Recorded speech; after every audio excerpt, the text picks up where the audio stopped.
مدينة تام دولت ليست مجرد اسم في التاريخ، بل لغز كامل. كانت في الجنوب المغربي على طرق القوافل قريبة من الذهب والتجارة، ثم فجأة تختفي تقريبا من الذاكرة. أول صدمة: لا توجد رواية واحدة واضحة عن نهايتها. بعض المصادر تربط طرايعها بتحول طرق التجارة الصحراوية، وأخرى تتحدث عن انهيار تدريجي بعد تغير مراكز النفوذ في الجنوب. النتيجة واحدة: مدينة كانت حية أصبحت آثاراً صامتة. ثاني نقطة: الموقع نفسه زاد الغموض. المنطقة قاسية صحراوية، والبيئة لا تحفظ بسهولة المدن القديمة. الرمال والزمن يشتغلان معاً، يمسحان التفاصيل ببطء حتى يصبح كل شيء أقل وضوحاً. ثالث عامل: التغيير الاقتصادي.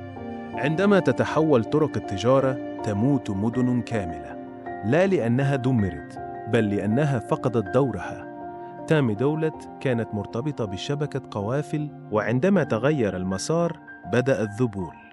اليوم ما تبقى منها مجرد أطلال متناثرة لا تعطي إجابة نهائية، فقط أسئلة.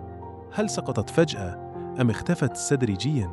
أم تم تفكيكها مع الزمن؟ وفي النهاية، قصة تام دولت ليست عن مدينة ضاعت فقط، بل عن فكرة أوسع.